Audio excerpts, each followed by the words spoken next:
Salut, c'est Marco de Taforphone. On se retrouve aujourd'hui pour la vidéo de déballage qui bien sûr précède la vidéo de test du Motorola Moto G6 Play, la version Play donc du Motorola Moto G6, par opposition au G6 tout court.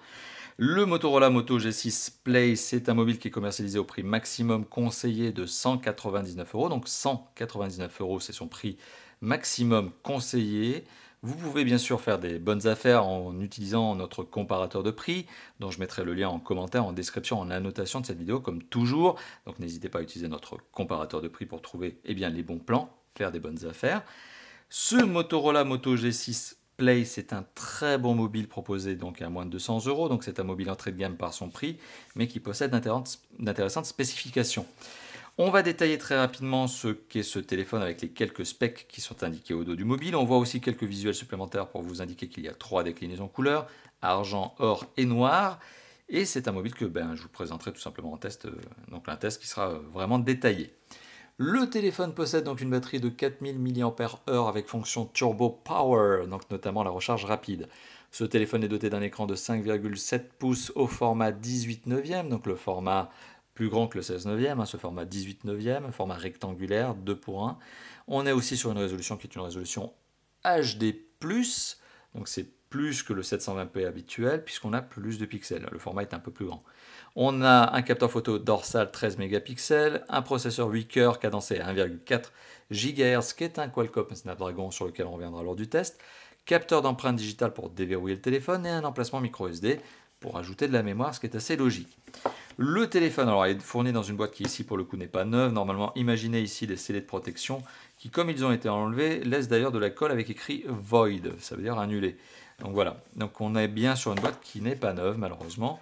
Et ce qui va me permettre de faire une petite parenthèse. Donc normalement il y a des scellés de protection et notamment le téléphone est extrêmement bien emballé, c'est-à-dire au moins avec son film protecteur sur la face avant. Mais là le téléphone a déjà été testé par un de mes confrères d'ailleurs qui se reconnaîtra et à qui je fais un coucou. Le téléphone est donc protégé par cette pochette, cette coque en silicone. Très beau bruit. Et bien cette pochette en silicone elle est fournie gratuitement. Et je tiens à remercier la marque parce que c'est une très bonne idée, parce que ça vous évitera justement d'aller courir partout pour acheter justement cette pochette. Donc une bonne pochette de protection qui, bon, on avouera, dégrade un petit peu l'esthétique du téléphone. Le téléphone en lui-même est extrêmement beau. D'un autre côté, il est extrêmement glissant. Et donc, bon, commencer un téléphone un jour, à moins d'être vraiment ultra précautionneux, ça tombe. D'ailleurs, je vous engage à mettre dans les commentaires. Est-ce que vous qui êtes en train de regarder cette vidéo, vous avez déjà eu des smartphones? Oui, ça c'est une certitude, mais est-ce que vous en avez déjà fait tomber? J'ai presque envie de vous dire que 99% des gens vont me dire que oui, voire même 100%. On fait toujours tomber son smartphone un jour ou l'autre, pas de chance, il tombe. Voilà. C'est sans doute l'objet que l'on a le plus en main et que l'on a le plus par terre à ses pieds. Ce téléphone, donc, il a cette petite pochette, il est posé sur un berceau en carton. La boîte est très bien pensée, très bien imaginée, très bien conçue. On retrouve de la documentation, donc le guide d'utilisateur qui vous permet de savoir comment on recharge le téléphone, comment on allume le téléphone, comment on met les cartes SIM multilingues, et le Safety Book, le guide de certification qui vous donnera l'audace, etc. Ce que personne ne lit jamais, au contraire de celui-ci. Alors, à l'intérieur de la boîte, on retrouve quoi donc? Eh bien, on retrouve le chargeur écrit Motorola Turbo Power. Le Turbo Power qui permet de recharger son téléphone. J'espère que la caméra va faire son focus. Oui, 5 volts, 3 ampères, 9 volts, 1,6, 12 volts, 1,2. Donc on va regarder le 3 ampères, 5 volts. Oui, c'est un recharge rapide et pas qu'un peu, il envoie de la purée. Donc ce téléphone est accompagné également de son kit piéton. Le kit piéton alors, du Motorola G6 Play par opposition au G6 tout court, ce kit piéton, et bien malheureusement pour le coup, il est extrêmement entrée de gamme, on va même dire qu'il est cheap en comparaison de l'autre. Alors primo, déjà, ce qui m'agace, mais bon ça c'est ma petite habitude, c'est que les kits piétons qui ont des câbles ronds, eh bien ils ne font que s'entortiller, et bien c'est le cas ici, contrairement au G6 tout court qui lui a un câble plat. Les écouteurs sont des intra-auriculaires, enfin des écouteurs pas intra-auriculaires, au contraire sont des écouteurs tout court, avec du bon plastique dur, mais on a quand même de la longueur de câble, ce qui est quand même pas mal, avec le mini jack au bout, et surtout, l'entrée micro avec vous l'entendez, cliquetis, du bouton raccrocher-décrocher. Bon, clairement, c'est un kit piéton qui est là parce que la marque est obligée de le mettre en Europe, c'est une obligation légale, mais c'est clairement pas le kit piéton avec lequel bien, vous allez écouter votre musique pendant des heures.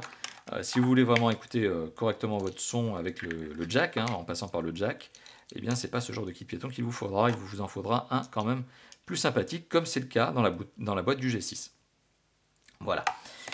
On retrouve également le câble USB. Alors, hop, on va essayer de le regarder un petit peu plus en détail. C'est bien l'USB-C, hein, ce fameux connecteur réversible. Donc, on est bien sur de l'USB classique, USB-C de l'autre, avec du câble rond noir qui doit avoir une longueur d'à peu près 1 mètre. Donc, ce qui m'amène à vous dire que oui, le téléphone est bien doté d'un connecteur USB-C, hein, ce fameux réversible. Du coup, qu'est-ce que l'on retrouve dans la boîte de ce téléphone? Alors, vous avez compris, un kit piéton qui, pour le coup, c'est pas terrible, c'est de l'entrée de gamme, c'est même du low cost. C'est clairement pas ce qui va vous faire acheter ce téléphone, hein. On retrouve l'adaptateur secteur Turbo Power qui vous permet de recharger comme une brute votre téléphone et d'aller encore plus vite sur la recharge. On retrouve donc le câble qui va bien et de la documentation. On retrouve surtout, c'est ça qui nous intéresse, le téléphone en lui-même, donc très classe, très élégant, bon point. Et cadeau supplémentaire qui fait vraiment plaisir de la part de la marque, cette fameuse coque en silicone transparente, hein, qui certes dégrade un peu l'esthétique du téléphone, mais pas trop, puisque finalement on arrive quand même à le voir à travers. Voilà, donc c'était la vidéo de déballage qui bien sûr précède la vidéo de test du Motorola Moto G6 Play, la version Play, hein, qui est la version la plus entrée de gamme des deux, ou des trois même, puisqu'il y a une troisième version de ce téléphone, du G6. Et je vous remercie d'avoir vu cette vidéo encore une fois de plus, et je vous encourage comme toujours à vous lâcher dans la zone de commentaires, à liker la vidéo, à la partager et à vous abonner à notre chaîne YouTube. C'est un petit bouton qui se trouve ici. Et bah, je vous dis à très bientôt. Ouais. À très bientôt pour le test et d'autres vidéos, comme d'habitude. Allez, ciao ciao.